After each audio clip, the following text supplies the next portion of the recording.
Hola, buenas tardes. Saludamos a todas las personas que nos acompañan a través del Facebook Live de Banred Cultural. Les damos la bienvenida a esta última sesión de conferencias del ciclo Colombia en un bambuco. Desde el 12 de agosto hemos venido recorriendo nuestro país a través de los diferentes tipos de bambuco, la historia de este ritmo y las semejanzas y diferencias del mismo entre regiones. Esto gracias a la participación de 15 conferencistas invitados quienes nos han acompañado en cada una de estas sesiones. Esta programación se ha logrado gracias a la alianza entre los centros culturales del Banco de la República en Popayán, Cali, Buenaventura, Medellín, Neiva, Ibagué, Cúcuta, Pasto, Tunja y Manizales, a quienes aprovechamos la oportunidad para saludarlos junto a los equipos de trabajo a través de los cuales se ha logrado desarrollar este ciclo de Colombia en un bambuco. En esta tarde tendremos la participación de los maestros Julián Bastidas Urresti y Carlos Miñana, invitados por las ciudades de Pasto y Cali. Aprovechamos también este momento de bienvenida para invitarlos al cierre del ciclo que será el día 25 de noviembre con dos paneles donde tendremos la oportunidad de conversar con todos los conferencistas que nos han acompañado en Colombia en un bambuco. Los paneles estarán divididos en dos, se realizará uno en la mañana a las 10 de la mañana y el otro será a las 4 de la tarde por este mismo canal, por la página de Facebook Live de Banrep Cultural. Ahora saludo y le doy la palabra a mi compañera Nayibe Erazo de la sucursal Pasto, quien nos va a presentar a los invitados de esta tarde. Buenas tardes, Nayibe. Buenas tardes, Carmeli, y qué gusto tenerlos el día de hoy en Colombia, del Bambuco colombiano. El día de hoy tenemos al maestro Julián Bastidas Urresti con la conferencia El son sureño de Nariño. El desarrollo histórico y social del departamento de Nariño ha sido diferente al resto de Colombia. Esta diferencia también se expresa en su música. Fue en los años de 1940, con el deseo de estrechar vínculo con el resto del país, cuando músicos compusieron e interpretaron bambuco, pero sin perder algunos matices locales que evolucionaron hasta convertirse en el llamado son sureño. Este ritmo es una expresión delicada del bambuco festivo, de la rítmica negra del Pacífico, sin perder el aire nostálgico de la vecindad incaica. El son sureño de hoy, la música popular que más identifica al pueblo nariñense. El maestro Julián Bastidas Urresti, escritor, historiador e investigador nariñense, con formación y práctica académica y social, estudios superiores en la Universidad de Francia y Suiza, expresidente de la Asociación Colombiana de Becarios del Gobierno francés, profesor universitario y jurado invitado de la Universidad de Nariño para memorias de grado, exdirector de Cultura del municipio de Pasto. Ha escrito 82 artículos en diversos temas en el campo del arte y la cultura, colaborador del Diario del Sur y El Espectador en lecturas dominicales, columnista y colaborador cultural, editorialista y articulista de la revista Equinoccio. Como asesor de la Sociedad de Mejoras Públicas de Pasto, ganó 2 convocatorias del Ministerio de Cultura, la Ruta Libertadora en el Sur en 2010, conferencia y edición de 500 ejemplares del libro con el mismo nombre, Encuentros con Guaneña 2011, 12 versiones de la guaneña, tema insigne de la música nariñense. Es presidente de la Sociedad Bolivariana de Nariño y recientemente participó como ponente en el Congreso Nacional de Historia Armenia 2019, evento oficial para conmemorar el bicentenario de la campaña libertadora. Por su aporte a la historia y cultura, ha obtenido el reconocimiento de la Asamblea Departamental de Nariño y del Consejo de Pasto. Ha publicado los siguientes libros: Cuaderno de campaña, Historia urbana de Pasto, Son sureño, Historia de la música nariñense, Pasto, folclor, lugares y personajes, La ruta libertadora del sur, Pasto 1940. Demos la bienvenida al maestro Julián Bastidas Urresti. Bueno, muy buenas tardes a todos los que nos convoca este conversatorio. Quiero agradecer al Banco de la República, a Isabel Cortés, que me invitó personalmente a participar en este evento tan importante de una música que realmente nos une a todos los colombianos. Mi conversatorio hoy se refiere a cómo desde el bambuco colombiano llegamos en tierras nariñenses a crear un ritmo que se llama son sureño y que representa para nosotros, digamos, un símbolo, algo que nos gusta muchísimo, sobre todo cuando se trata de carnavales, en fin, de serenatas. Es una música muy bien lograda y que tiene unos ingredientes que vamos a hablar sobre ellos y creo que pues tiene una especialidad en Colombia esta música. Por eso creo que merecía la pena hacer el desarrollo de este proyecto, de este proceso en el cual fue desde el bambuco hasta la creación de son sureño. Hay que hablar seguramente de la guaneña, porque algunos no la toman como referencia de son sureño. La guaneña es una melodía que todos los nariñenses creo que la conocen. Se han hecho cerca de 100 versiones y tiene ya ese ritmo alegre, ese ritmo que entusiasma a la gente. Y luego pasamos a hablar sobre el chambú. El chambú pues es otro bambuco conocido, pero con un aire un poco más castizo, más del interior de Colombia, que también se han hecho muchas versiones y creo que significa para Nariño pues una manera de acercarse al bambuco del interior de Colombia. Hablaremos, por ejemplo, también de la influencia del Patía, del Valle del Patía y del litoral pacífico colombiano, donde que nos aportan otro tipo de melodía que se une para hacer el son sureño. Evidentemente, como estamos en frontera con el Ecuador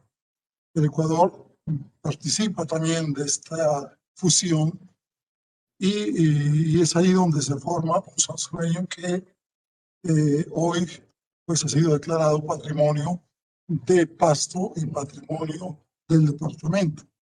Y algunos buscan que sea patrimonio de la nación. Sobre la guaneña, la verdad, la nombran muchos historiadores, que puesto que se participó con esta melodía en la batalla de Ayacucho, la última batalla que hubo en la campaña libertadora. Se dice que como no se sabe si era la guaneña la que estaba ahí, la que sonó ese día, pues se la ha quitado como parte del son sureño. Pero mi versión es que si bien no se llamaba la guaneña en esa época, sí es el mismo ritmo. Y hoy es, digamos, un símbolo de nuestra música nariñense. Todo nariño sabe que la guaneña nos pertenece, porque nos llega, porque es una música que la conocemos desde niños. Algunos escritores dicen que la guaneña pues es boliviana, peruana, ecuatoriana. Se han hecho muchas teorías, pero la verdad es que, como lo dije, toma un ingrediente del sur, más al sur de Colombia, pero es en la melodía donde aflora, digamos, una cierta nostalgia, producto de la utilización de una escala musical pentatónica que se une también a ese son sureño de músicas africanas, instrumentación africana, y da esa mezcla la que vamos, ojalá, a escuchar un poco un poco de canciones más adelante. Bueno, Nariño está situado en el sur de Colombia y tiene como especial que está Pasto, sobre todo, está en un altiplano de la cordillera, mientras que más al oriente está el Océano Pacífico, el litoral, y antes de llegar a Pasto está conectado con Popayán a través del Valle del Patía, que fue un paso obligado de muchísima gente desde tiempos inmemoriales, pero digamos desde la colonia para acá siempre estuvo muy transitada por diversa gente. Entonces yo concluí en que también hubo un aporte para el son sureño, tanto de la costa del litoral pacífico como de Patía, y que es una música prácticamente pues con instrumentación y ambientación rítmica negra. Por lo cual hay gente que cuando escucha un curulao, por ejemplo, y un son sureño, la diferencia se hace muy poca, sobre todo cuando estas se interpretan a través de instrumentos de percusión.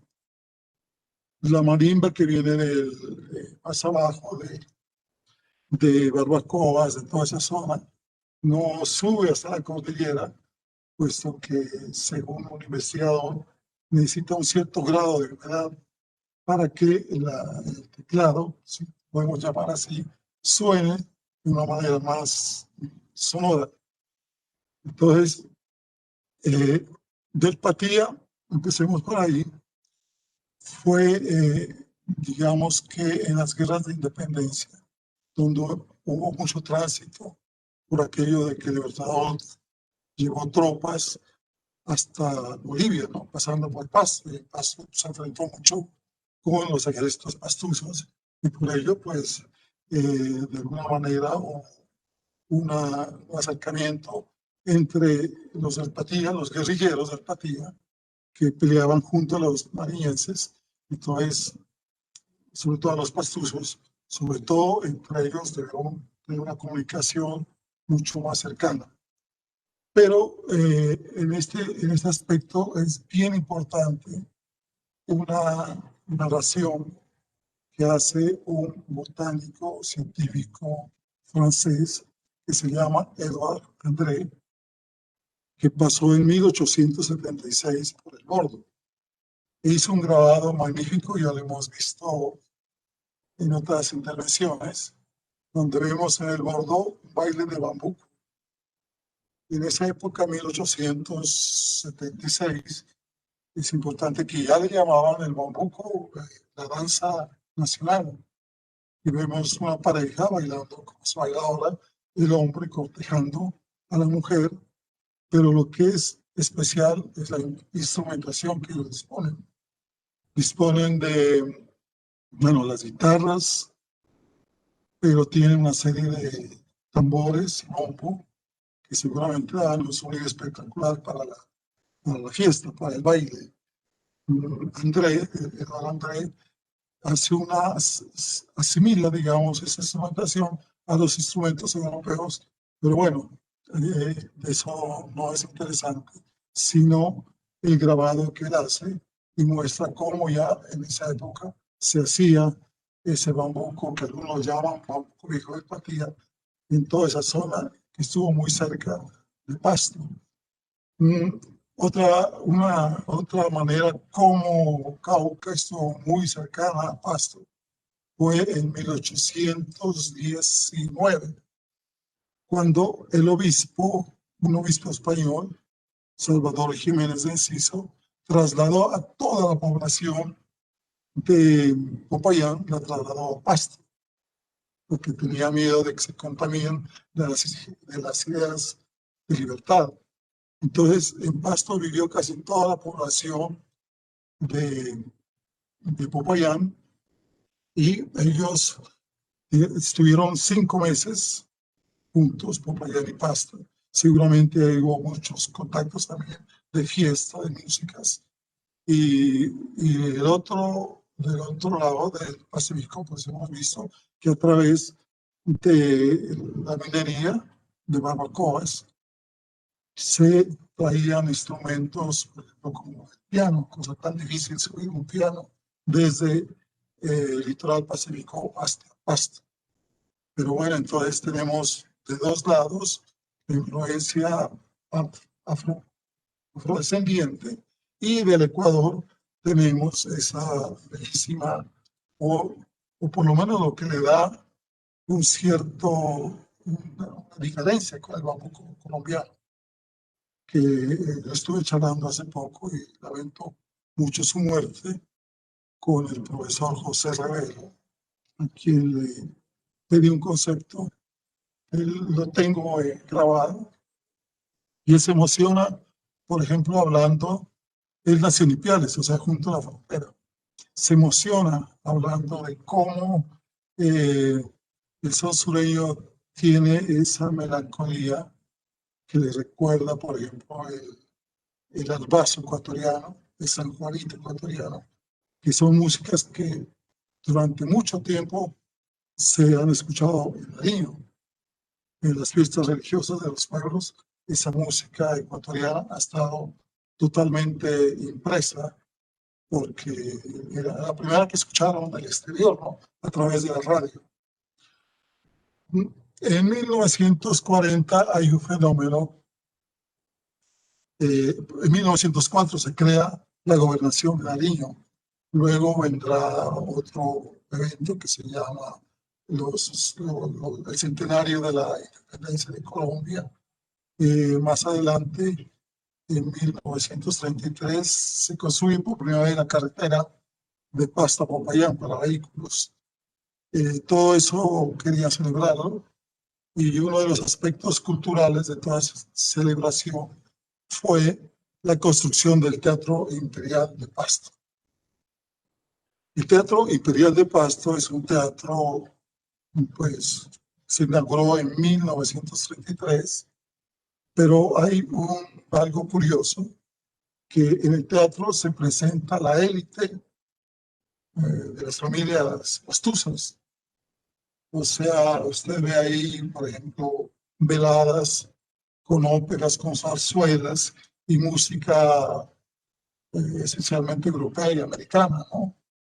Entonces, y por afuera del teatro estaban los músicos populares interpretando sobre todo pasillos, algunos bambucos y ya algunos sureños, pero no se llamaban son sureños, se llamaban, por ejemplo, aire nariñense, se llamaban bambuco del sur, bambuco sureño. En fin, tenían varias denominaciones.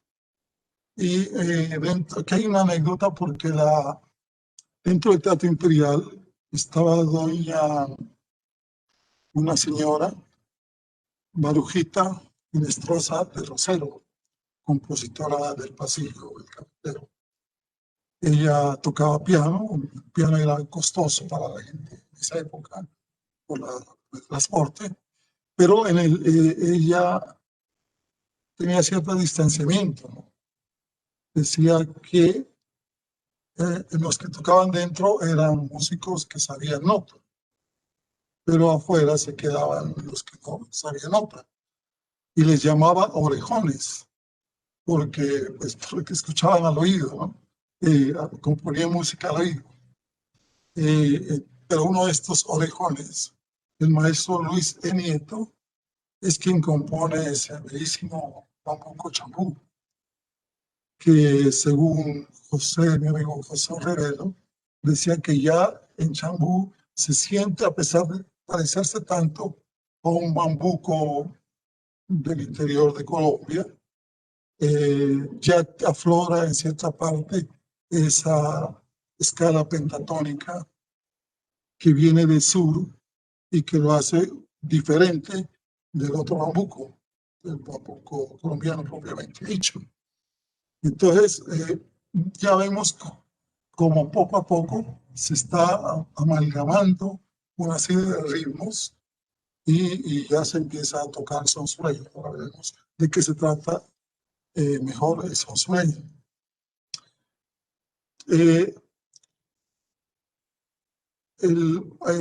A mí me he olvidado de una anécdota que contaba el maestro, uno de los grandes compositores en Pasto, que compuso lo mejor que existe ahora en música. Él le llamaba bambuco sureño, el Chato Guerrero. Él decía que la guaneña era tanto nariñense y dijo, a mí, a este mundo no me trajo una cigüeña, sino me trajo la guaneña. Para demostrar que había mucha gente dentro del pueblo, mientras que los académicos, en cierta forma, quieren como decir, no, ese es un documento que no tiene soporte para vincular a la guaraña a este debate. Bien, entonces vamos a llegando ya al son sureño. Ya se empieza a escuchar este nombre en 1967.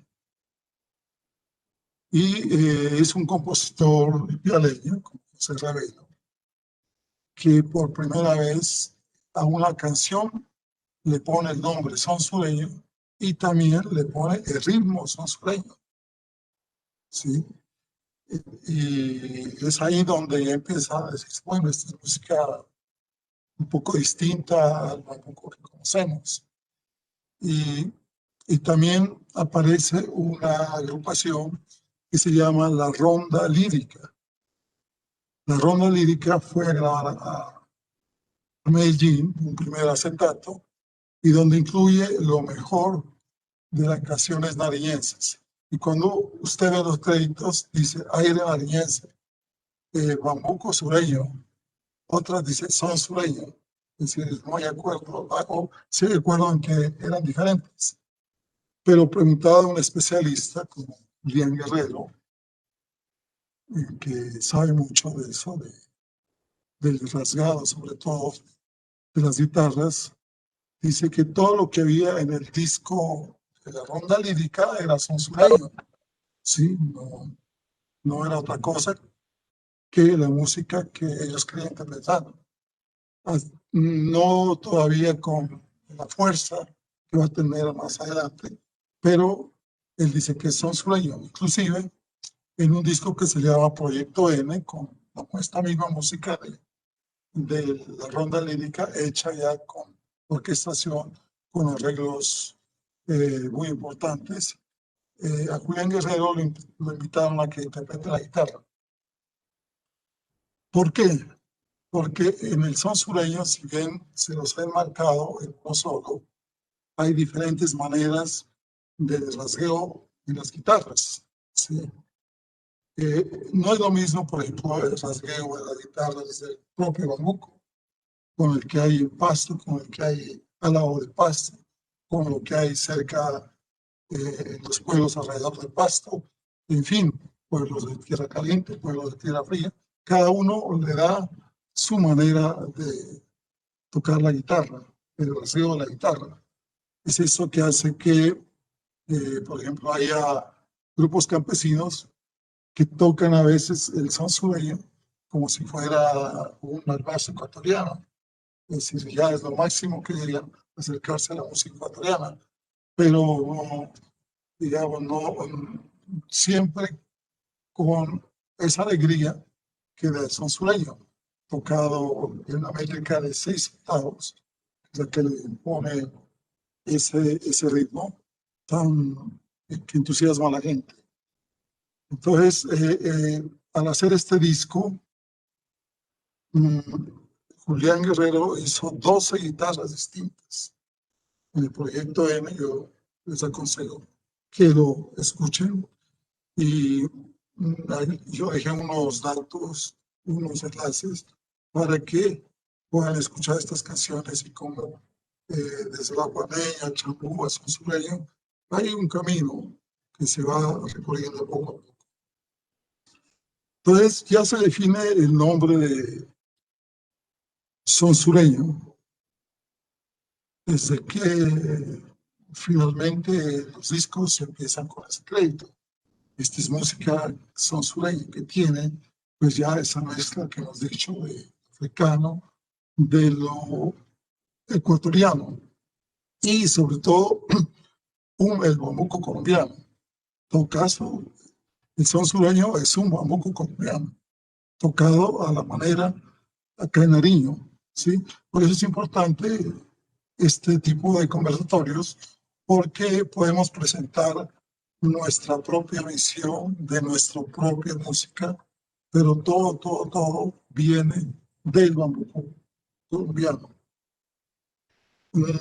Hubo grupos importantes, pero como estamos acá en Nariño, muy cercanos a la zona andina, a la zona ecuatoriana y a los antiguos imperio incaico, las flautas, las zampoñas, todos esos instrumentos los utilizaron para tocar también son sureño. Con relativo éxito, hasta que se les ocurrió a un grupo que se llama Álvaro Luis, Río Negro, de un gran compositor que se llama Ortega, hacerla mezclar, digamos, esa percusión africana, esa melodía ecuatoriana, con instrumentos del Ecuador, inca, pero le agregaron el bajo eléctrico y la percusión. Eso, la verdad, que dio un gran impacto acá en Nariño, sobre todo. Se empezó a escuchar en la radio, de Cali los llevaron a la feria, ganaron la tierra de la salsa, ganaron el primer premio interpretando son sureño. Eso significa que es una música que entusiasma mucho a la gente, como la guaraña entusiasmaba a los soldados para ir al combate. Es decir, es una música, según ahora podemos leer lo que habla el escritor Sergio Díaz Ortiz sobre la guaraña, y vemos que tiene las mismas características de lo que hoy tiene el son sureño. Entonces, digamos que la guaraña no hay que dejarla de lado, hace parte, inclusive creo que es el tronco de donde nace la música nariñense. Estos grupos que hablábamos, que fueron para Cali, pues tuvieron una gran acogida durante un tiempo. Luego fueron personas al Festival del Mono Núñez, les fue muy bien. Consuelo López ganó con el bambuco, ganó el gran premio del Mono Núñez, y el Mono Núñez aceptaron inclusive que San Juanito como un género que podía participar en los concursos, sí, porque vieron que había otra música nariñense que se acercaba mucho, digamos, al bambuco colombiano, pero la verdad es que el bambuco nariñense toma algunos matices de esta música ecuatoriana. Pero como Pasto es tierra de carnaval y Nariño, se necesitaba como una instrumentación mucho más amplia, mucho más grande para la fiesta de carnaval.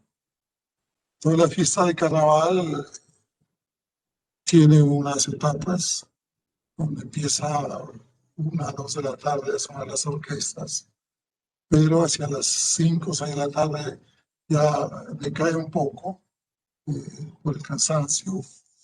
Y es entonces cuando la gran orquesta toca la guaneña y otros sones sureños más actuales. En ese momento, cuando suena la guaneña, pues la gente empieza a bailar, a gritar viva Pasto carajo, casi que no bailan, saltan más bien, ¿sí? Es todo el entusiasmo posible. Entonces, de la guaneña para acá, esta música también crea en la gente un entusiasmo que yo le llamo en mis libros son sureños la triste alegría. Triste alegría, ¿por qué? Porque alegra mucho a la gente al escucharlo, al bailar, pero hay esa nostalgia que está siempre presente y que eso dicen, qué bonito dicen acá, ¿no? Todas esas composiciones. Una composición que no tenga digamos, este ingrediente de de la escala pentatónica, no sería sonsueño, pues se parecía muchísimo más al bambuco colombiano, los que utilizan el 6/8 para hacer una música mucho más alegre. Bueno, entonces no pude presentar aquí algunas diapositivas. También quería mostrar los registros de mapas y registros que grabé con el maestro José Revelo. Yo lo llamé hace unos 20 días y le pregunté, ¿no?, qué era lo que hacía de diferente al bambuco nariñense, al son sureño. Él me dijo la melodía, pero por el ingrediente, por el uso de la escala pentatónica. Sí, me explicó en qué consistía todo eso. Y la verdad que sí, ¿no? Toma la rítmica, 6/8, bailable, y del Ecuador llega esa nostalgia, esa melancolía, que al combinarlas, pues, da algo que caracteriza al son sureño. Bueno, finalmente yo hice una definición. En mi libro, este es mi libro, no sé si se ve, son sureño, escrito en el 2003, 17 años creo, donde se hace un primer acercamiento a la música nariñense y al son sureño, se dedica un capítulo. Ahí se hizo una definición más bien corta, pero tengo otra definición ya más amplia que dice lo siguiente. Dice, podemos considerar entonces que la guaneña es el son sureño más viejo del repertorio andino nariñense. Tiene ritmo de bambuco, se ejecuta al compás de 6/8. Se dice que citar a la guaneña no va más allá de una especulación. Pero hemos visto que no es especulación, que en la batalla de Ayacucho no se llamaba la guaneña, no interesa. Sí, la guaraña la escuchamos todo el siglo XIX, hacia los años 20, 30, pero hay que tener en cuenta que el argumento vivo, el que existe todavía hoy, es mucho más valioso que un argumento escrito. Si la gente de Bolivia, Perú, Ecuador no ha reclamado la guaraña como ellos, sin embargo aquí se la siente como propia, pues a quién pertenece esta música. Y todo el son sureño se desarrolla con esas mismas características.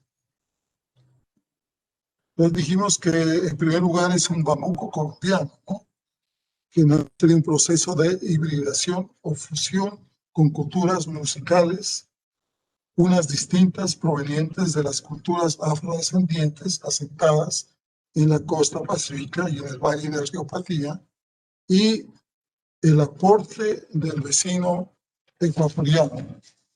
Esto es como resumen.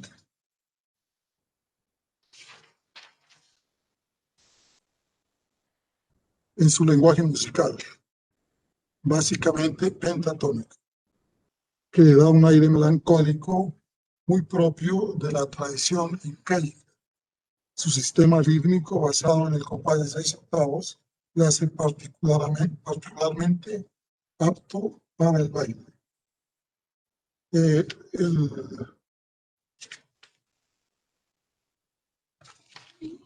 La otra distinción que es importante hacer es que, creo que ya la dije, el rasgueo en la guitarra, ¿no?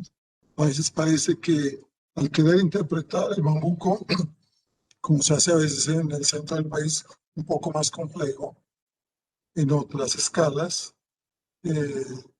tal vez no se pudo lograr eso, pero sí lo hicieron como lo sentían acá, ¿no? Por eso pienso que hay una variedad enorme de de maneras de tocar, ejecutar la guitarra en el rasgueo.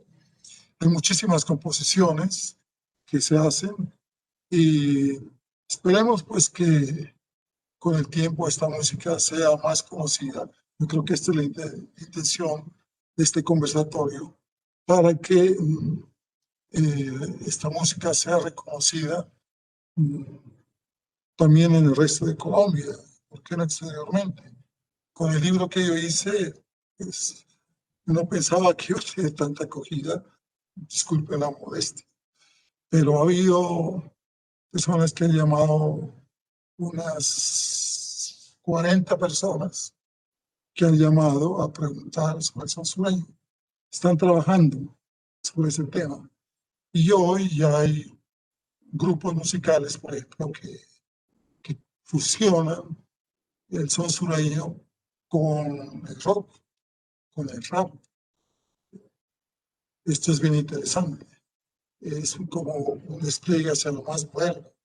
En fin, ahí dijimos que uno de los grandes músicos nariñenses, Eddie Martínez, fue quien escribió la guaneña en fórmula, en ritmo de jazz, en composición de jazz, espectacular. Y entonces, pues, creo que quedamos muy contentos de que nosotros, desde Nariño, participamos en Colombia con otra música que pertenece al bambuco, pero que tiene el sentir muy y muy nariñense. Muchas gracias.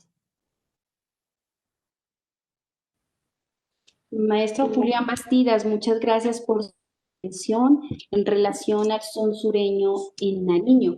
Tenemos saludos de nuestro Facebook Live, asimismo preguntas para usted de la Tierra de la Cordillera. Buenas tardes. Quisiera preguntarle al autor Julián Bastidas, ¿qué opina del hecho de que en pos de la oleada de lo políticamente correcto haya cambiado de la letra de La Guaneña con letras que muchas veces parecieran estar forzadas a encajar a como dé lugar en los versos y la métrica del ritmo original de la canción?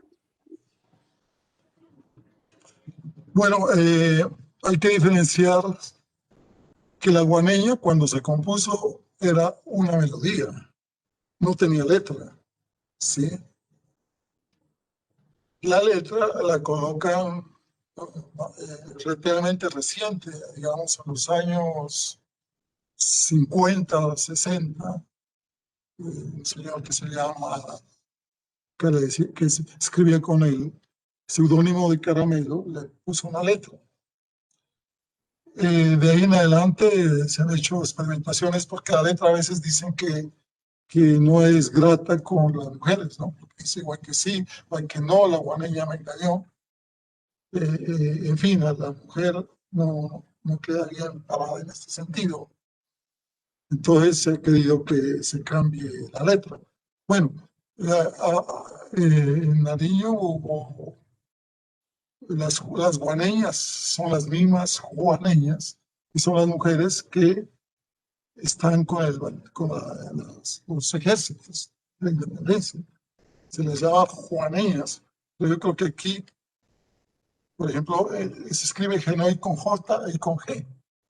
Está escrito con G, pero dice Genoy con J. A mí me parece que era la misma juaneña.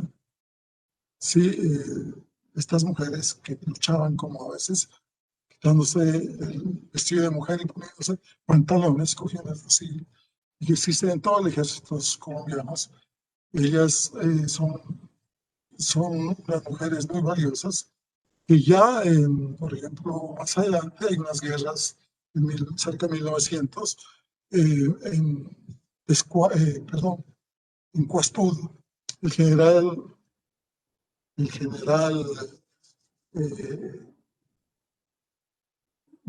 Cipriano de Mosquera, sabe que la música entusiasma al ejército nariñense. Entonces, les regala 12 instrumentos antes de la batalla, 2, 3 semanas, y luego los lleva a interpretar. Y claro, ahí aparecen ya unas juaneñas y aparece la música. Más adelante, el obispo Schumacher, un obispo que participa del lado conservador, también dice que vio mujeres en la lucha y que los músicos interpretaban una música que los músicos venían de paso, la banda interpretaban una música que los hacía vibrar y los hacía entrar al combate con mayor fuerza. Entonces yo pienso que hay que separar un poco, digamos, lo que nos interesa. Personalmente, como son sureños, es la melodía de la guaneña la que persiste hasta hoy. Pasamos a la conferencia del maestro Carlos Miñana. La conferencia Bandas de flautas en el Cauca y sur del Huila, bambucos, fiestas, etnicidad y política. La conferencia presenta la diversidad bambuquera que interpretan las bandas de flauta, mal llamadas chirimías, del Cauca y del sur del Huila, bandas urbanas, campesinas, indígenas. Relaciona las prácticas musicales con los contextos festivos y analiza sus transformaciones con los procesos políticos y de etnicidad en la región.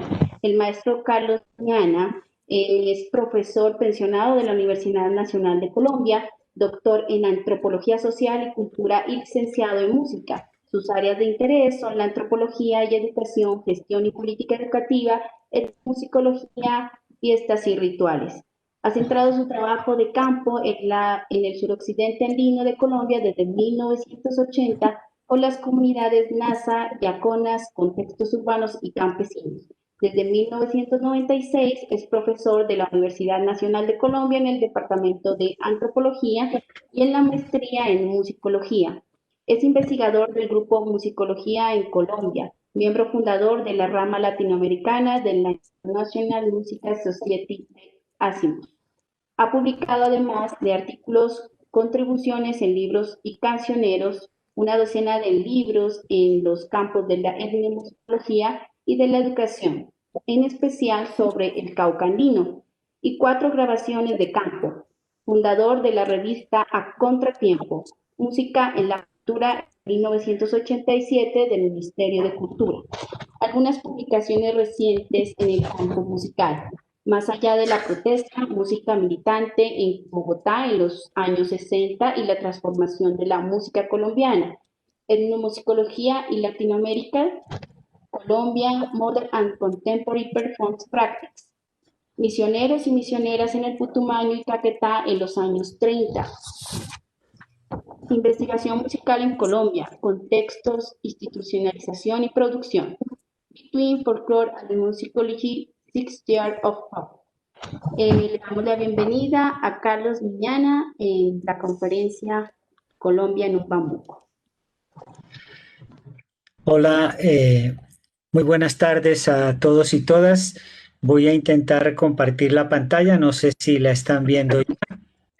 Bueno, muchas gracias al Banco de la República y a los funcionarios y funcionarias que están haciendo posible esta serie de eventos que me parece que son muy importantes en el sentido de que nos permite conversar a una serie de personas que hemos trabajado estos temas e intercambiar ideas alrededor del bambuco. Ojalá se haga también con otras músicas. Alguien decía por ahí en una sesión pasada que por qué no hablar del torbellino o de otras cosas, pero bueno, en fin, a pesar de la pandemia y de todo esto, pues ahí seguimos conversando.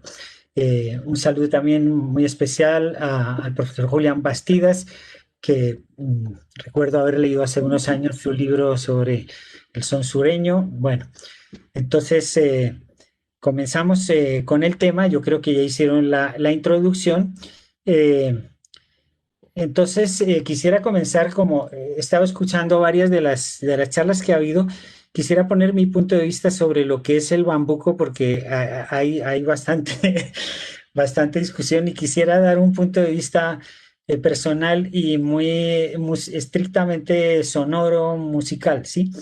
Desde el punto de vista antropológico y más amplio, y desde el punto de vista musicológico, uno tendría que preguntarse, bueno, ¿qué es el bambuco en realidad? Es lo que la gente nombra como bambuco, porque durante mucho tiempo se nombró como bambuco cosas que no son bambuco.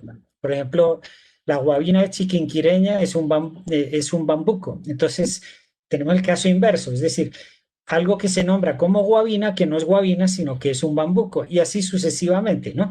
En el caso de la música, yo he trabajado con los indígenas y con con los indígenas y con los campesinos del Cauca.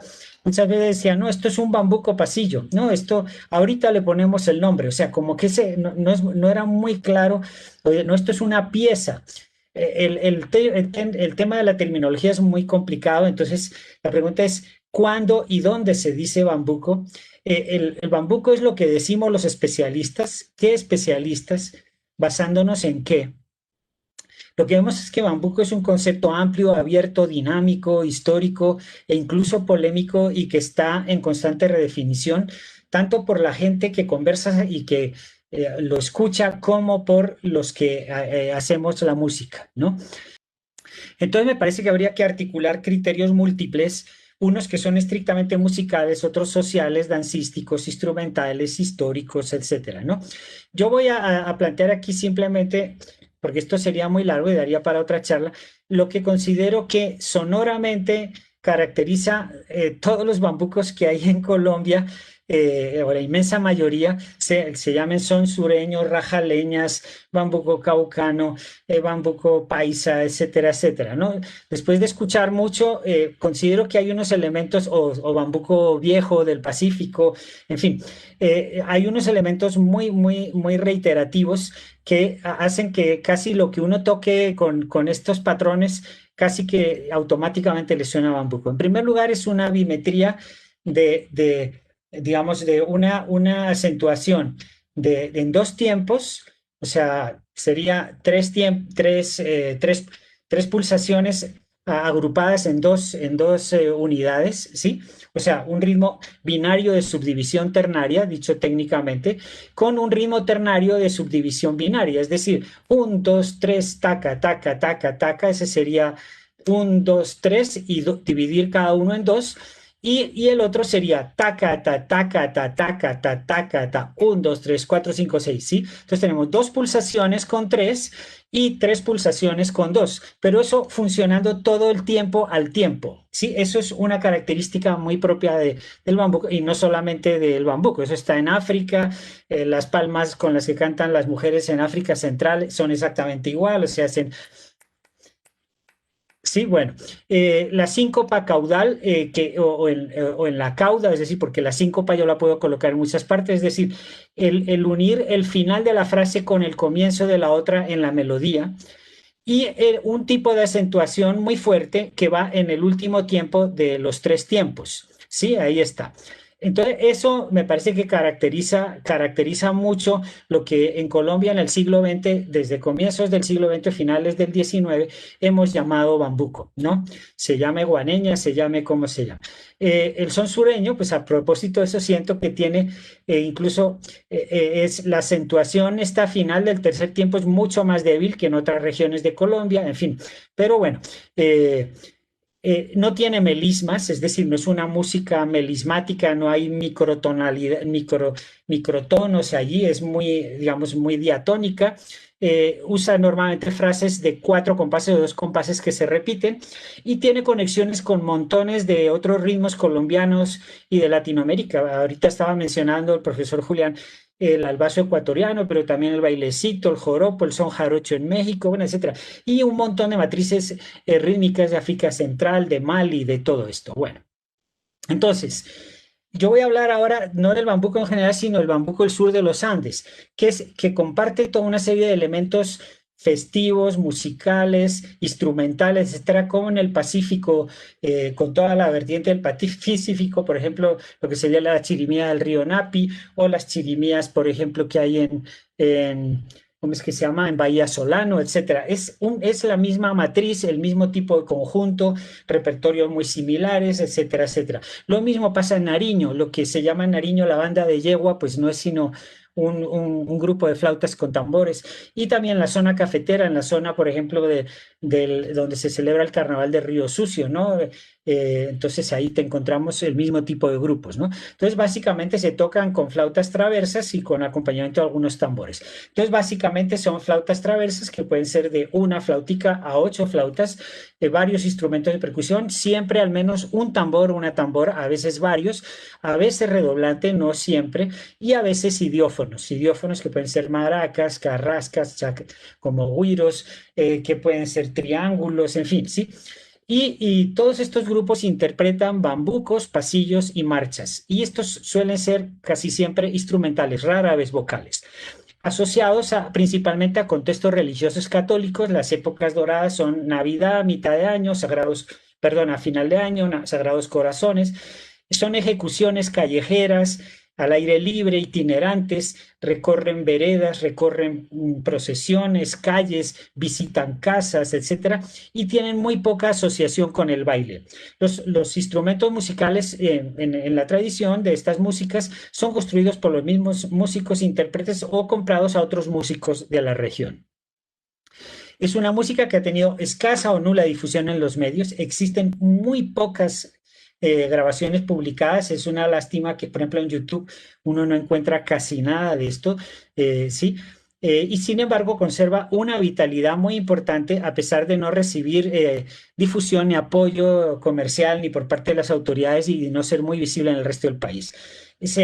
Todo esto se mueve en un contexto social muy complicado, de violencia, de luchas por la tierra, procesos de reetnización, migración campesina e indígena hacia Popayán, violencia guerrillera y paramilitar, violencia de narcotráfico, coca, marihuana, amapola, persecución a líderes y lideresas. Curiosamente, todos estos músicos están inscritos en esos contextos tan complicados, ¿no? Y comparten una historia que vendría a ser el estado del Cauca o el Gran Cauca de la Gran Colombia. Es decir, fijémonos que todo lo que he mencionado hasta ahora está no sé, Bahía Solano por acá, no sé si alcanzan a ver mi cursor, ¿sí? Por aquí, por la zona del río Napi, cerca de Guapi, estaba hablando de aquí, de la zona de Supía, ¿sí? Es decir, esto era administrativamente una unidad, ¿no? Bueno. No voy a hablar de todas estas agrupaciones, sino voy a poner como 3 ejemplos de tipos de agrupaciones del Cauca, que sería una indígena, que serían los Nasa, podría hablar de los Misak, pero voy a centrarme con el caso de los Nasa, porque aún así no me va a alcanzar el tiempo. Voy a hablar de la música urbana en Popayán, podría hablar en otras ciudades de esta región, por ejemplo, en El Bordo, o podría hablar en Timbío, o podría hablar en Bolívar, en fin, ¿sí? Y voy a hablar de unos grupos campesinos, que podría hablar también de muchos otros, pero me va a centrar en los de una zona del macizo, que varios de ellos están en un proceso de reetnización, es decir, están reconociendo una tradición quechua yanacona, ¿no? Bueno. Pues Popayán, no voy a hablar de esto. Básicamente las primeras grabaciones que tenemos de Popayán son de los años 50, de un sociólogo que va a estudiar allá y ven los grupos de los niños. Bueno, en fin, esta es la portada de mi libro sobre el tema de la música esta en Popayán, de Fastos a Fiestas, Navidad y Chirimías en Popayán. En Popayán le dicen chirimía a estas bandas de flautas porque antiguamente estas bandas de flautas salían pegadas a una chirimía, es decir, a un oboe.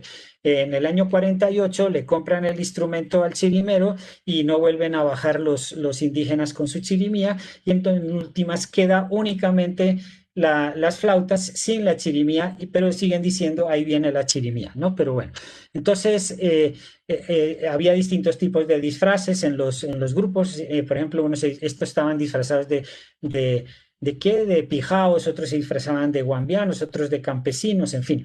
Allí les van a colocar un listado de audiciones, no las vamos a hacer aquí porque sobre Popayán sí se consiguen bastantes grabaciones. Quise poner este ejemplo del sotareño porque es un poco como las músicas van y vienen por un lado y por el otro, y cómo pasan a lo sinfónico, vuelven a lo popular, etcétera.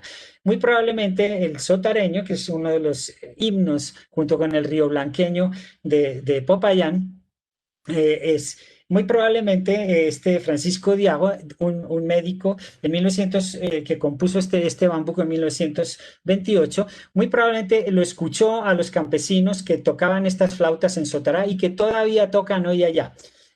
Ahí les puse un video para que lo escucharan.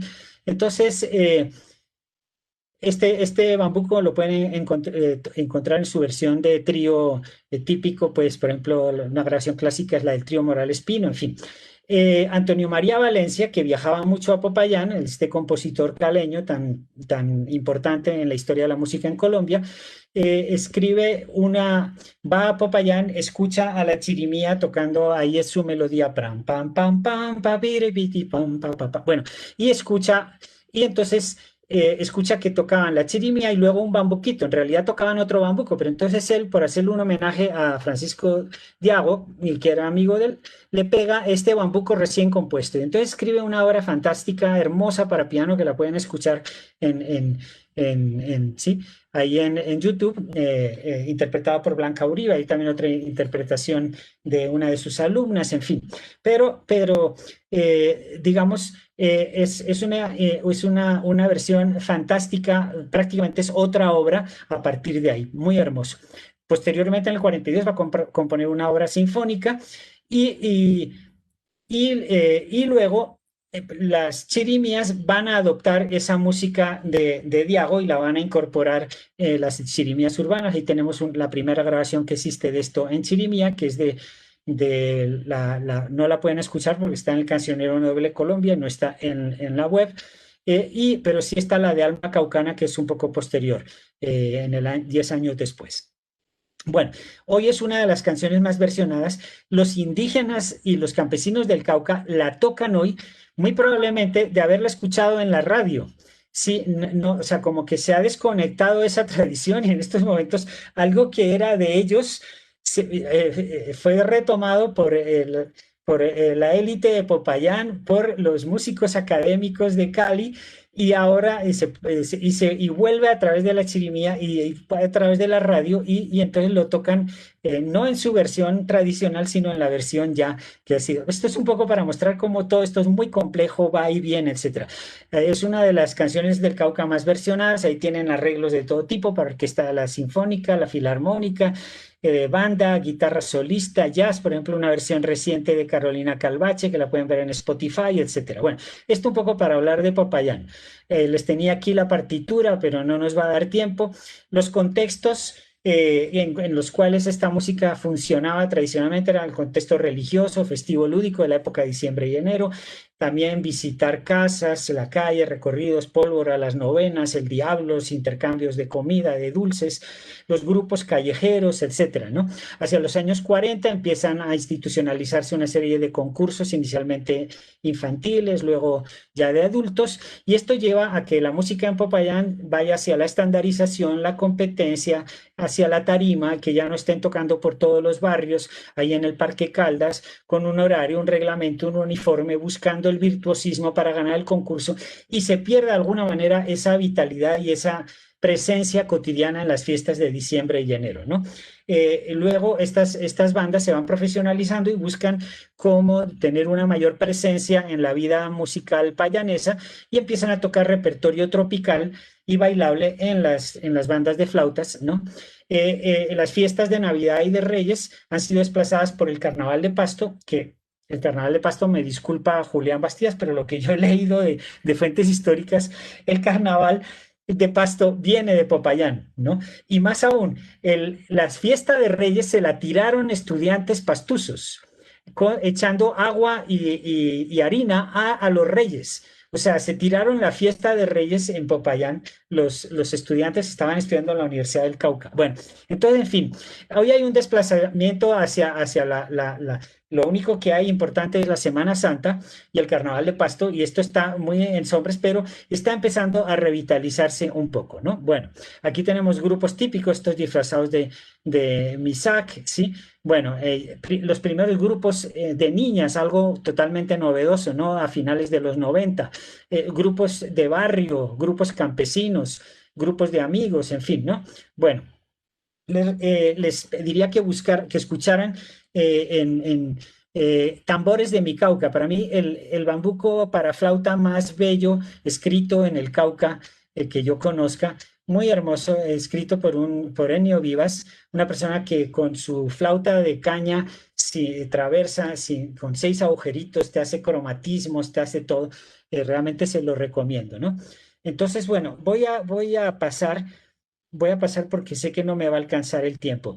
Voy a dejar esta imagen un poco, pero básicamente es una música en la cual las flautas van por terceras paralelas, o sea, las otras flautas imitan a lo que va haciendo la primera. Si la primera sube, la otra baja, se llama paralelas, voces paralelas. Básicamente repertorios muy urbanos, sea de compositores payaneses como vimos en Ennio Vivas o de Francisco Diago o de otros. En la percusión es muy estable el paliteo en la tambora y toda la improvisación se da en los parches, ¿sí? Utiliza unas baquetas en las tamboras largas como para hacer repiques muy rápidos, etcétera, ¿no? Y todo esto se ha ido transformando. Tengo, por ejemplo, cómo se tocaba en los años 40, cómo se tocaba en los años 60, cómo se toca ahora. Se ha ido enriqueciendo permanentemente y complejizando, ¿no? Entonces, hoy los conjuntos urbanos antes despreciaban profundamente a los campesinos y a los indígenas, decían que eran desafinados, ellos también lo eran, pero bueno, pero han incorporado, gracias un poco también a la labor nuestra a la de otras personas y otros grupos, de mostrar la riqueza de la música campesina y la música indígena. Hoy estos grupos payaneses lo están reconociendo. O sea, no solamente se ponen el vestido indígena, sino que reconocen también la música indígena y están aprendiendo a tocar cosas con la complejidad, por ejemplo, que tienen las músicas campesinas, ¿no? Bueno, que son mucho más polifónicas. Bueno, aquí tienen la partitura de Tambores de mi Cauca, no la vamos a escuchar. Vamos a pasar a la música indígena y voy a tomar como ejemplo el caso de los NASA. Bueno, los NASA ya todos lo conocen, son los que más bulla hacen en este país, los que bloquean la Panamericana, los que llegan a Bogotá con la minga, en fin. Básicamente entre los NASA hay mucha diversidad musical. Ellos interpretan y escuchan todo tipo de músicas, vallenato, etcétera, pero digamos hay una serie de ritmos, de músicas que han servido para fortalecer su proyecto identitario y su proyecto de vida y su proyecto política. Digamos, las músicas que ellos consideran más propias serían, por un lado, lo que ellos llaman la música autóctona, de las cuales hay grabaciones desde 1940 en Tierra Adentro, o por el mexicano Samuel Martí, ¿sí? Luego la música campesina, sobre todo desde los años 60, lo que diríamos la música carranguera, que no la de Velosa, sino la que venía de Bovea y sus vallenatos, etcétera, etcétera. Esa música de cuerdas, que es un merenguito, el merengue es un bambuco también, sí, el merengue vallenato es un bambuco 100%, pero me van a matar, pero ¿qué le vamos a hacer, sí? Bueno, la música andina, que sería lo que llamamos esta música boliviana, etcétera, etcétera, que no tiene nada indígena, sino que es un invento de argentinos en Francia, etcétera, etcétera. Es una música urbana, universitaria, que toma algunos elementos de la tradición indígena, pero que no tiene nada que ver con lo indígena. O sea, para empezar, un indígena no mezcla instrumentos. Si yo toco una tarqueada, es una gran tropa de tarcas. Si yo toco una sicuriada, es una gran tropa de sicuris. Los instrumentos no se pueden mezclar porque unos llaman el agua, otros llaman la sequía. Entonces, juntar instrumentos como se hace en la música andina es enloquecer a los apus, a los espíritus, etcétera, etcétera, ¿no? Bueno, y lo otro es la música bailable, entonces el chucuchucu, etcétera, etcétera. Y hoy encontramos fusiones entre todas ellas, salsa y como van a ver si escuchan YouTube, lo que les sugiero ahí, hasta con guitarra eléctrica, rock, etcétera. Por ejemplo, la última canción que hay sobre la minga es con guitarra eléctrica, ¿sí? Pero es un bambuco, ¿sí? Bueno, imágenes de su visita a Bogotá en 1938 para el cuatricentenario de la ciudad. Bueno, su presencia en una portada en una de las revistas más hermosas que se han publicado jamás en este país, que es la revista Hojas de Cultura Popular Colombiana, en fin. Entonces, la música que ellos llaman autóctona, pues básicamente es música de flautas traversas, varias flautas, un tambor al menos, a veces dos, etcétera, y tocan sobre todo bambucos y marchas. El bambuco, ahora vamos a escuchar uno, es básicamente una música ritual ligada a un baile, que llaman ellos Ku, un baile, una fiesta tradicional, y encontramos muchas diferencias en las conformaciones instrumentales, en el número de instrumentos, en el tamaño de las flautas, en la forma de los tambores, en la forma de celebrar los rituales y en los repertorios. Estas diferencias de áreas culturales están documentadas en los archivos coloniales. En mi libro, que se llama Cubi, publicado por el Instituto Colombiano de Antropología, veo la relación entre los cacicazgos coloniales y las actuales zonas culturales en las cuales hay repertorios, instrumentos y estilos de bambuco diferentes, ¿no? Bueno, vean, por ejemplo, cómo son de coherentes las conformaciones instrumentales. Y no sé si nos alcanza el tiempo. Me gustaría que escucháramos esta partitura, a ver si puedo hacerlo.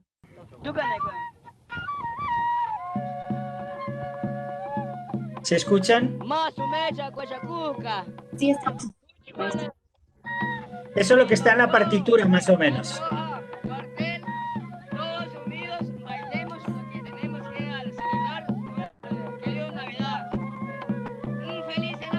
Estamos en la parte B.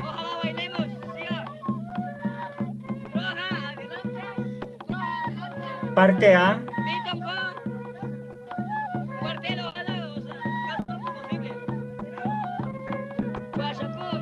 Parte B.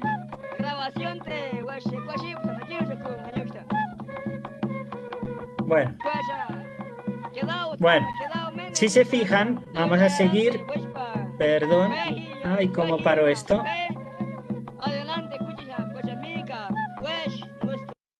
Bueno, muy bien.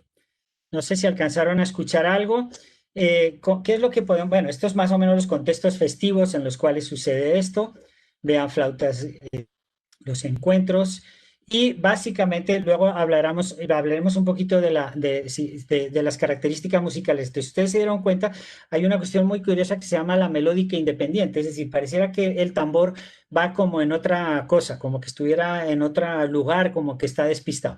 La melódica independiente es un fenómeno que se da en casi todo el mundo y también en la música llanera cuando es canto recio, etcétera, que es que la melodía va como a su ritmo, como llevando su propia dinámica, como flotando, el ritmo va muy igual, el ritmo de percusión va muy igual, pero la melodía como que no se ajusta a los compases de la percusión.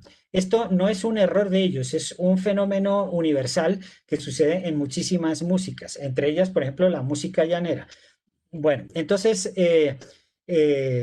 donde el arpa y todo eso va muy amarrado, pero cuando entras a cantar debes, de alguna manera, si haces canto recio, debes no pegarte a la... Y es mucho más allá que la síncopa, es otra cosa, es como fluir con mayor libertad que lo que sería una síncopa, ¿no? Bueno, aquí un poco lo de la organización política de ellos, las luchas por la tierra, aquí ellos empiezan a tomar esos merengues que vienen de la costa, de la ANUC, de la Asociación Nacional de Usuarios Campesinos, que nace con fuerza por allá, ¿sí? Y entonces tenemos tanto entre los MISAC como entre los NASA, tenemos, y luego recientemente la influencia de la música andina. Pueden escuchar en internet, ahí se lo coloqué, varias versiones de Tehuala, de mi amigo Inocencio Ramos, que me ha ayudado mucho y con el cual hemos hecho las investigaciones que les estoy mostrando. Esto se ha convertido en un himno. El Tehuala es el chamán, es el mayor, ¿sí? El mayor médico, ¿sí? Entonces, o médica, porque también hay Tehuala mujeres. Y entonces esta canción la compuso Inocencio Ramos, la grabó con su grupo, Cuesquiwe, y que es un bambuco donde un bambuco nasa, pero en nasa yubo el texto, pero que recibe claramente las influencias del bailecito, del albazo, de todo esto, de esta música andina, ¿no? Bueno, eh, y luego tenemos ya la música bailable, como son los éxitos como el de de 4x3, el grupo de Totoró, el que se inventó el himno de la marcha, el himno de la Guardia Indígena, etcétera, etcétera, ¿no? Hoy lo que vemos es toda esa mezcla, vemos guitarras, vemos flautas tradicionales, vemos quenas, vemos zampoñas, vemos nuevos rituales como el saquelu, ¿sí? Un ritual impresionante donde la música de flauta y el bambuco tiene una presencia muy importante, ¿no? Bueno, entonces hay una diferencia muy marcada entre estas 4 regiones que mencioné, diferentes en el tamaño de los instrumentos, en la conformación de las agrupaciones, en el tipo de melodías, en los rituales que se hacen, ¿sí? En 3 de estas regiones existe ese fenómeno que les digo de la melódica independiente, ¿no?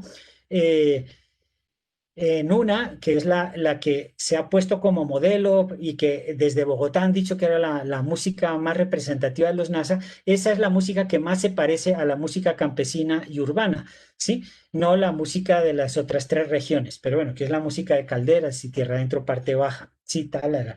Bueno, entonces... básicamente hay una primera flauta y hay unas flautas, pueden ser 4 hasta 8, que hacen pequeños pedales y pequeños motivos en diálogo con la primera flauta. Las flautas obviamente no son temperadas ni tonales, no están en do, re, mi, fa, sol, la, si, do, sí, etcétera. Ya dije la influencia de la música indígena. Yo recogí 34 golpes diferentes del bambuco en la tambora en el territorio NASA, 34 toques diferentes, ¿no? Para pensar que eso es simplemente papa con yuca. Bueno, aquí tenemos algunas de los libros que hemos y de las grabaciones que hemos hecho.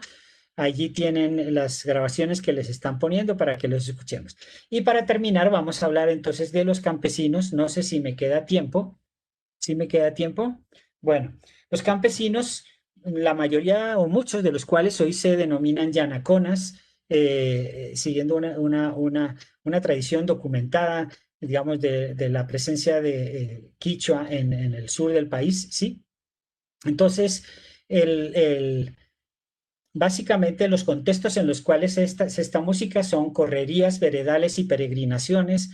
Las fiestas más importantes es la que sería el Sagrado Corazón, que ya le dicen los sagrados o los corazoncitos. Las alumbranzas, que serían adoraciones como las que hay en el Pacífico, como las que había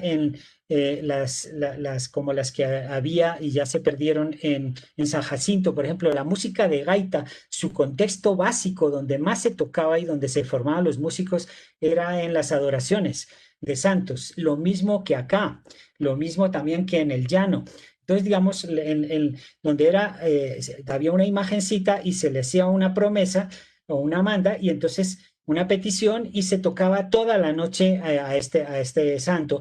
Se reunía toda la vereda alrededor de eso. Entonces eran 12 horas de 6 de la tarde a 6 de la mañana. Hemos estado varias veces ahí en esas sesiones y eso lo van haciendo todos los días. Van a otra casa y otras 12 horas tocando. Esto es una escuela gigantesca para los músicos, ¿no?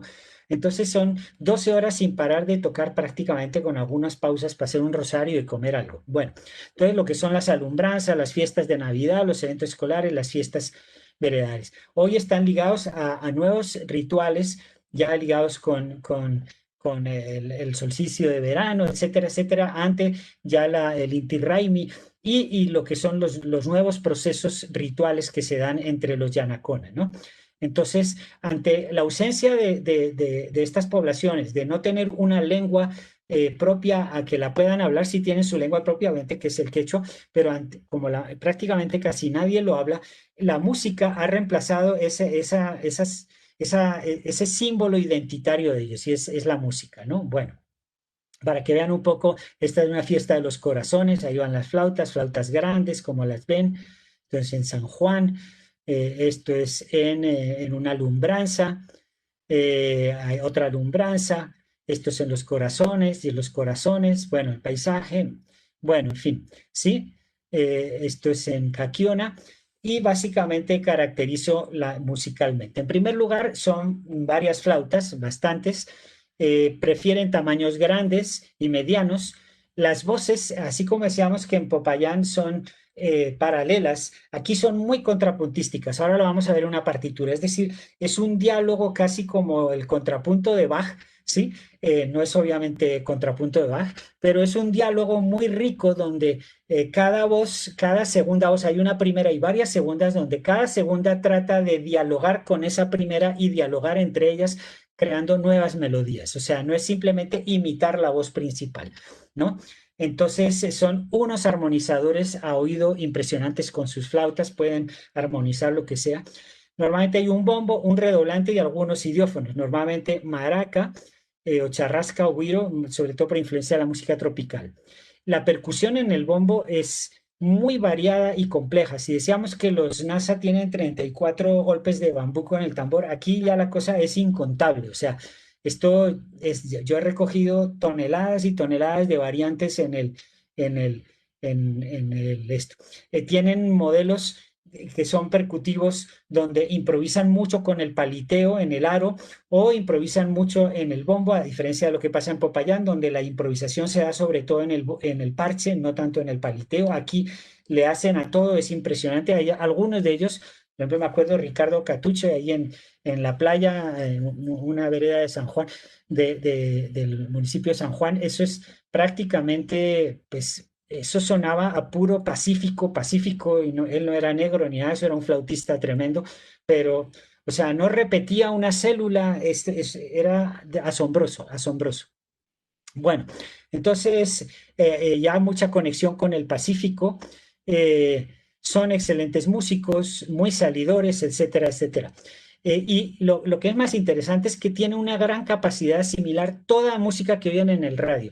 Ellos te tocan en chirimía, en sus flautas traversas, te tocan rancheras, música tropical, baladas, vallenato, carranga.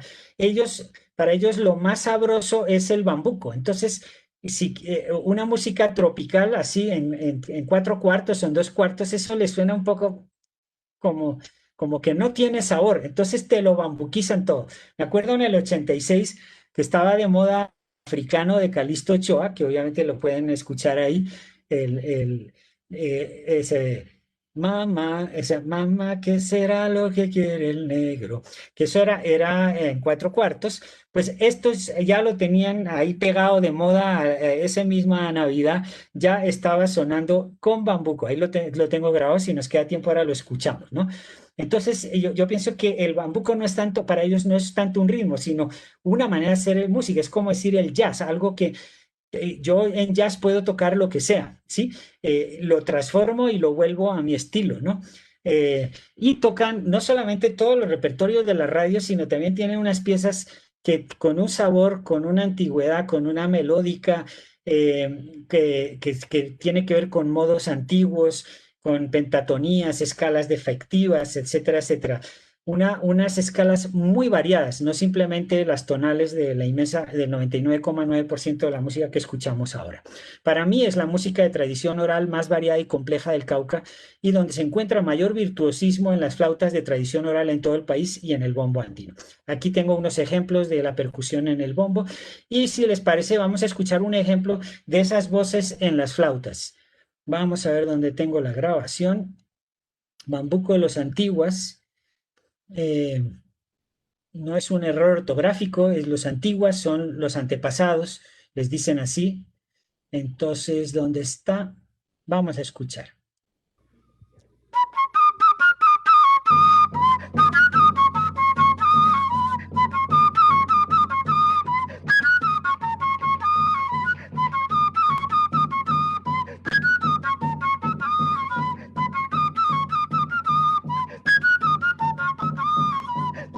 Ahora entra el tema B.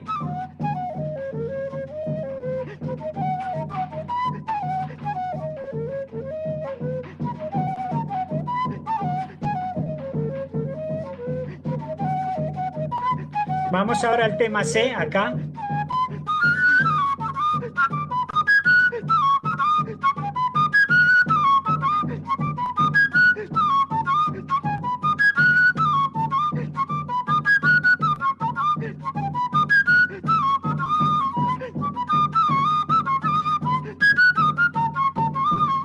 Bueno, vamos a ver si podemos escuchar la tercera voz. donde la tengo, aquí, o sea, la segunda flauta, la segunda, ¿sí?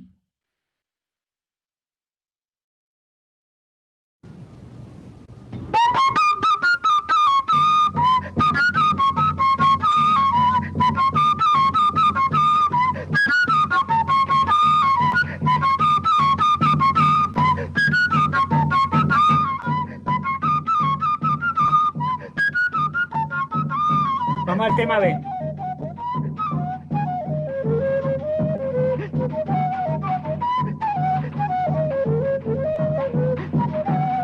Bueno, etcétera. Yo creo que se dan una idea, sí, de la riqueza de... A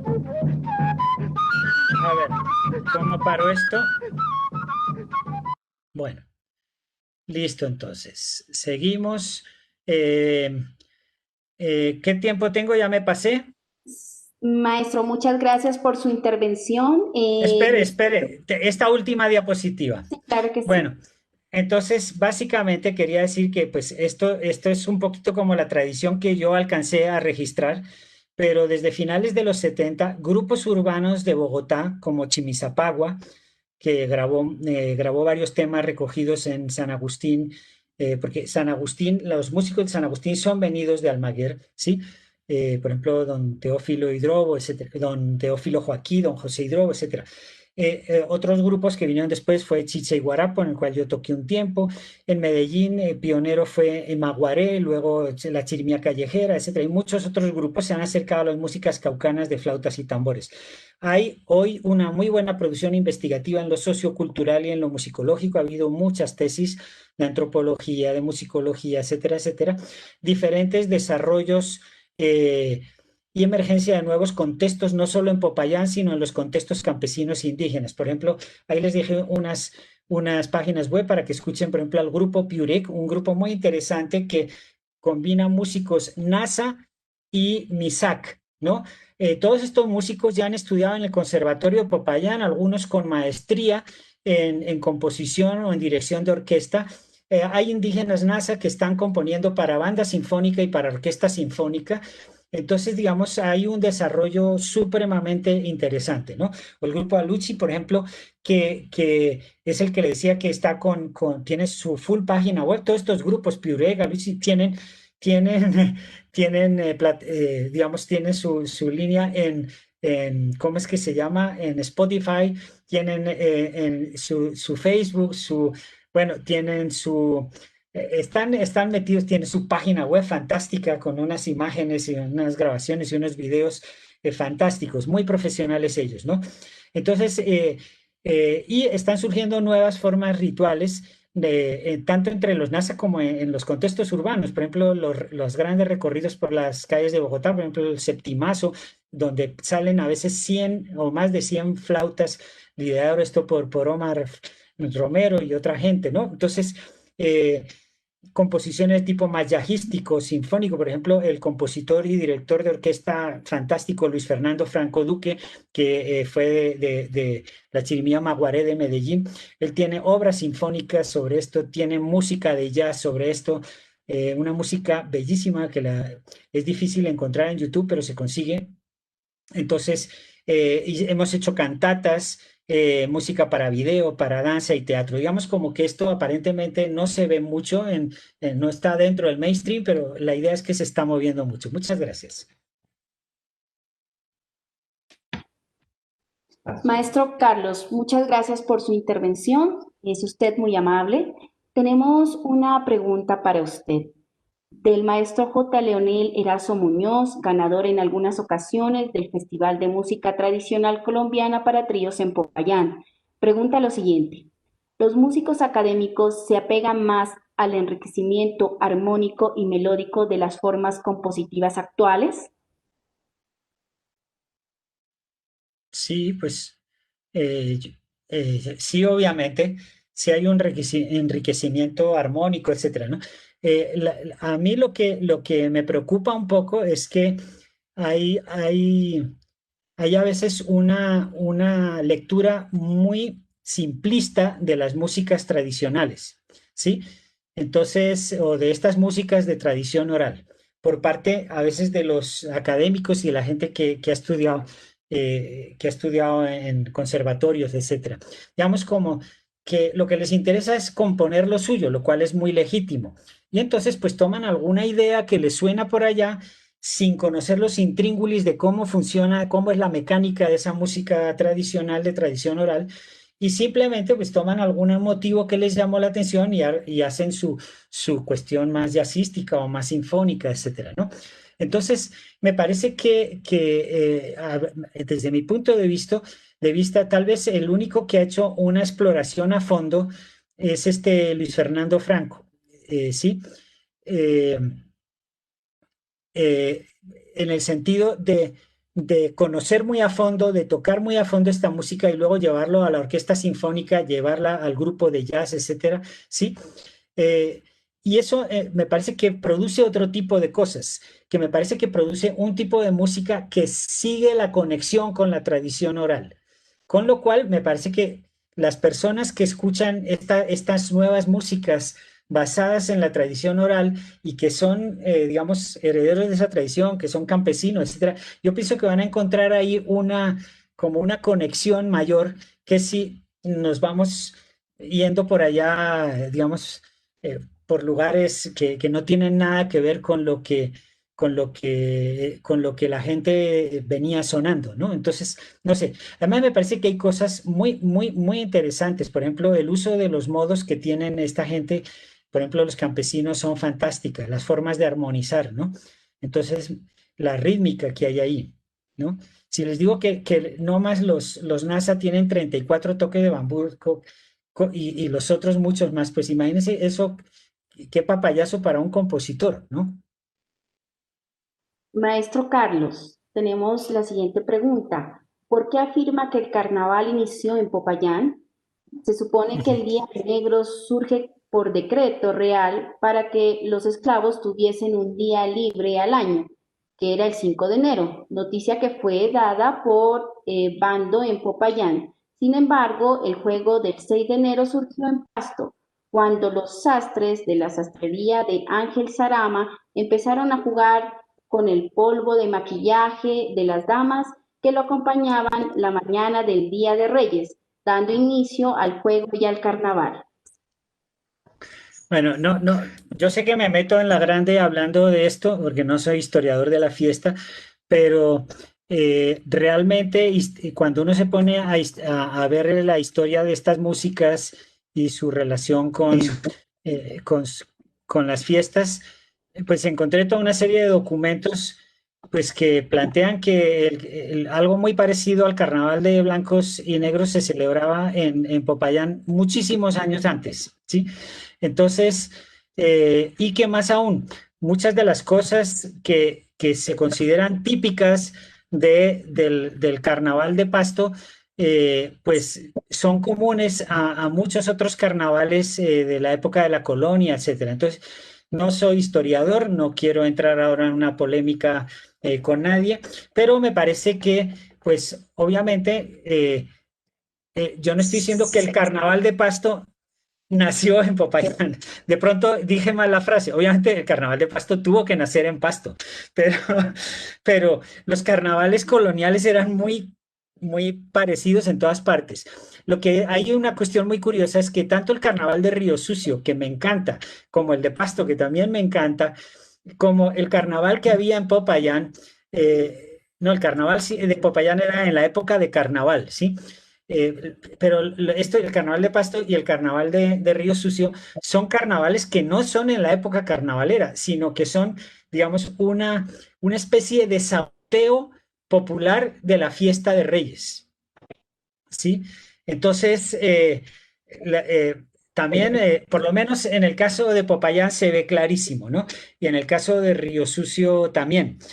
Entonces, digamos, ¿por qué celebrar un carnaval cuando había una fiesta muy bonita que todavía se celebra en Bogotá, en barrios como Egipto, bueno, que era muy teatral, basada en los autos sacramentales, etcétera, una cuestión muy, muy teatral, callejera, etcétera, etcétera? ¿Por qué eso deriva en un carnaval, ¿no? Entonces, yo pienso que las estructuras de carnaval son comunes a muchas otras partes del mundo, ¿no? Entonces, la gente también se tiraba cosas y agua y huevos y todo ese tipo de cosas, pero desde la colonia, ¿no? Simplemente no soy historiador, no voy a entrar en la polémica, pero si quieren, miren el libro mío, se llama De Fastos a Fiestas, y van a ver la documentación que hay sobre los carnavales en Popayán y hagan las conexiones con lo de Pasto. Muchas gracias, maestro. Una pregunta para el maestro Julián y para usted. ¿Es acaso el acento, dejo tristón o alegre, lo que diferencia al bambuco fiestero del son sureño, el currulao y rajaleña?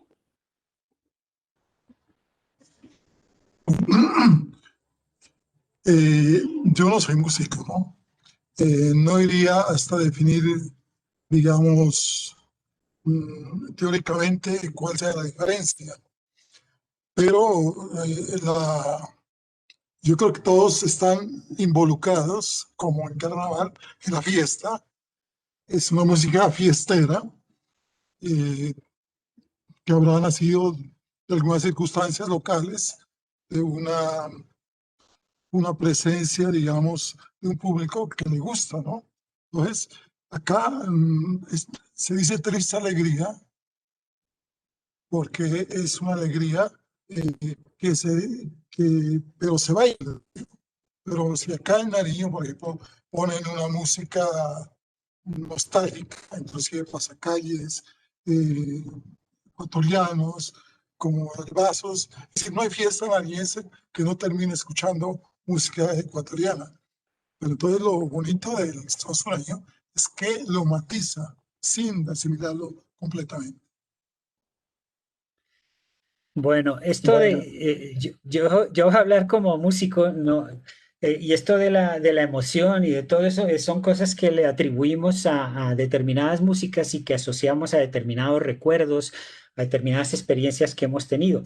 Pero eso es muy variable, ¿no? O sea, escuchen El Preso es una canción terrible, o sea, eso es como para pegarse uno un tiro, y sin embargo, ¡guapa! Sí, ahí a bailar, sí, sabor, ¿no? El Preso de Fruco. Entonces, ¿qué es o sea, cómo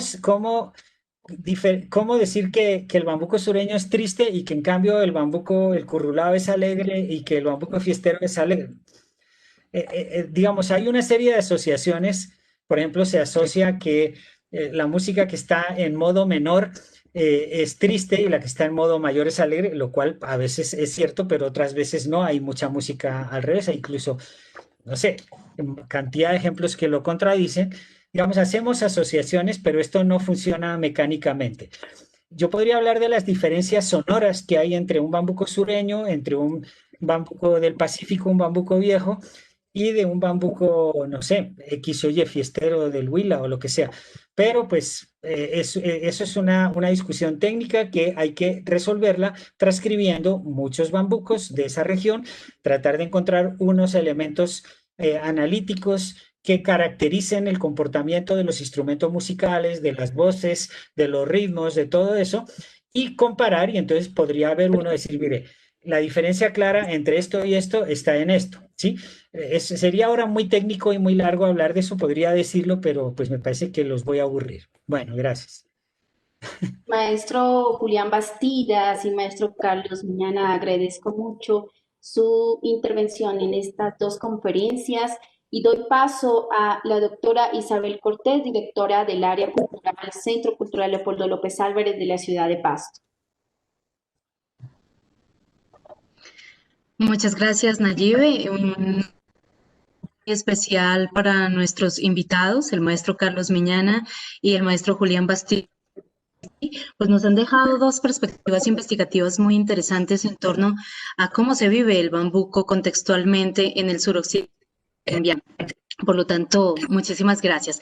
A ustedes que nos han seguido a través de Banrep Cultural, muchas gracias también y los invitamos de manera muy especial para encontrarnos el próximo 25 de noviembre en dos jornadas para finalizar este ciclo de conferencias Colombia en un bambuco. Estaremos a las 10 de la mañana y a las 4 de la tarde. Nuestros 15 conferencistas harán parte de este foro final. Muchas gracias por acompañarnos también, a Germán, a Vivian, a Darnelly y a Nayibe por la moderación de estos espacios. A ustedes un resto de día muy feliz. Muchas gracias. Bueno, gracias también a todos.